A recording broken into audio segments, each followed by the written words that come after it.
এই সুড়ঙ্গ দিয়ে আপনারা জানেন যে হচ্ছে প্রথমে 2টা কুকুর দেওয়া হয়েছিল, সেই কুকুর আর ফিরে আসে নাই। তারপরে পরীক্ষার জন্য আরও 2টা কুকুরকে চেনে গলায় চেন বেঁধে সুড়ঙ্গের ভিতরে পাঠানো হয়। তারপরে চেন ফিরে আসে, বাট কুকুর 2টা আর ফিরে আসে না। তারপর থেকেই এখানে তালা মারা থাকে এবং সেই সুড়ঙ্গ পথ বন্ধ করে দেওয়া হয়। এইটা হচ্ছে লালবাগ কেল্লার মেইন গেট। প্রবেশ পথেই দেখবেন এরকম বড় একটা গেট, এখানে অনেকগুলো সাইনবোর্ড দেওয়া আছে, সব কিছু পড়ে নেবেন। এইটা দিয়েও ঢুকতে পারবেন, এটা দিয়েও ঢুকতে পারবেন না, এটা দিয়ে বন্ধ। আপনারা যারা ঢাকার ভিতর থেকে আসবেন বা গাজীপুর থেকে সোজা এই দিক দিয়ে আসলে আপনারা আজিমপুর হয়ে ঢুকবেন। একদম এটা হচ্ছে লালবাগ রোড, এই হচ্ছে প্রবেশ পথ। ওয়াও, ঢোকার সাথে সাথে দেখবেন ইয়া সুন্দর একটা ভিউ। ওয়াও দেখেন, ও মা, ড্রোন চলতেছে। এইরকম রাস্তা দেখবেন অনেক, মানে পুরো লালবাগ কেল্লা জুড়ে এইরকম রাস্তা। আপনারা যেটা দিয়ে হাঁটবেন, দুই পাশ দিয়ে ফুল এবং ফুলের মাঝখান দিয়ে এত সুন্দর একটা রাস্তা দিয়ে আপনারা পুরোটা ঘুরে ঘুরে দেখতে পারবেন এবং দাঁড়ায় দাঁড়ায় গল্প করতে পারবেন। এইটা হচ্ছে পরিবিবির সমাধির পাথরের তৈরি। যাই হোক, আপনারা এই সাইনবোর্ডটি পড়ে নেবেন, তাহলেই হবে। খোদাবন্দর মির্জা বাঙালির সমাধি, শায়েস্তা খানের একান্ত বিশ্বস্ত সহসেনা অধিনায়কের কবরস্থল। আচ্ছা, এইটার ভিতরে হচ্ছে পরিবিবির সমাধি। ওই যে দেখা যাচ্ছে সাদা পাথর দিয়ে হচ্ছে একটা কবর বাঁধানো, ওইটা হচ্ছে ওই যে লেখা আছে পরিবিবির সমাধি। এইটার ভিতরে ঢোকার আসলে কোনো অপশন নাই, চারিদিক দিয়ে বন্ধ করা। ভিতরে দেখাইতে পারলে আর ভালোই তো। আপনারা আসলে হচ্ছে একটু ঘুরে ঘুরে দেখবেন কেমন লাগে। আমি তো পুরোটা আপনাদেরকে ঘুরে ওইভাবে আসলে দেখাতে পারছি না। অনেক সুন্দর। আপনারা এখানে যতগুলো রাস্তা দেখতেছেন, প্রত্যেকটা রাস্তার দুই পাশ দিয়ে ফুল দিয়ে সাজানো, ফুলের গাছ দিয়ে সাজানো, দুই পাশ দিয়ে ফুলের গাছ, মাঝখান দিয়ে রাস্তা, প্রত্যেকটা রাস্তা এরকম। এইটা একটু আপনাদেরকে দেখাই, এটার ভিতরে যে কি আছে আল্লাহ জানে। চলুন একটু ভিতরে দেখার চেষ্টা করি। এইদিকে ওইটা উপরে যাওয়ার সিঁড়ি।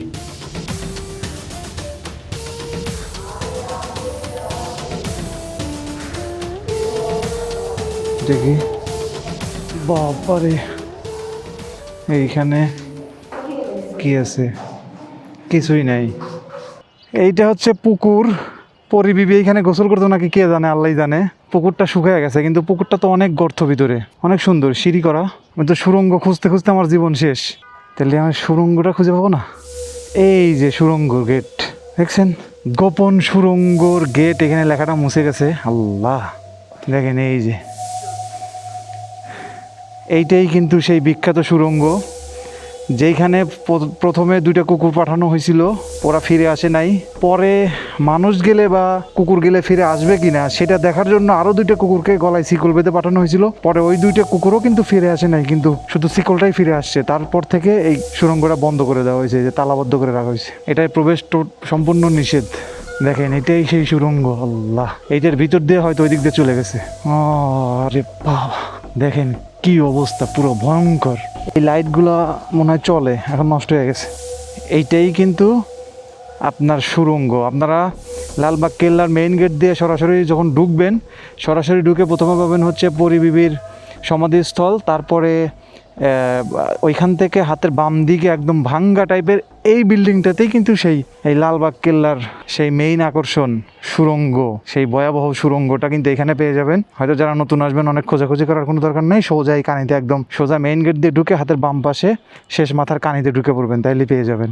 এখানে আসলে কয়েকটা গাছ আছে, গাছগুলো না থাকলে লোকগুলোর অনেক কষ্ট হয়ে যেত। অনেক সুন্দর আসলে, বিকেলের দিকে আসলে আপনি একদম ভরপুর ঘুরতে পারবেন। যদি 5টা থেকে শুরু করেন, মানে 2-3 ঘন্টা ঘুরে আপনি পুরোটা শেষ করতে পারবেন, এত বড় এরিয়া।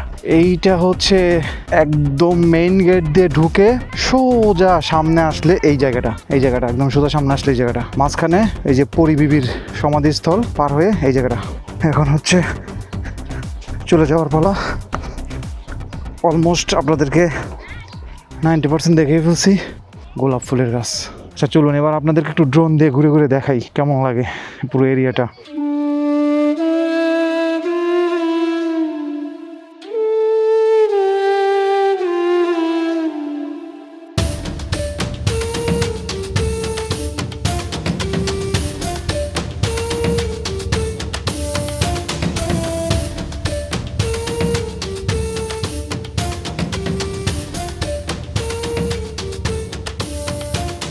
এই সুড়ঙ্গ দিয়ে আপনারা জানেন যে হচ্ছে প্রথমে 2টা কুকুর দেওয়া হয়েছিল, সেই কুকুর আর ফিরে আসে নাই। তারপরে পরীক্ষার জন্য আরও 2টা কুকুরকে গলায় চেন বেঁধে সুড়ঙ্গের ভিতরে পাঠানো হয়। তারপরে চেন ফিরে আসে, বাট কুকুর 2টা আর ফিরে আসে না। তারপর থেকেই এখানে তালা মারা থাকে এবং সেই সুড়ঙ্গ পথ বন্ধ করে দেওয়া হয়।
ভিডিওটি যদি ভালো লাগে লাইক কমেন্ট শেয়ার করবেন।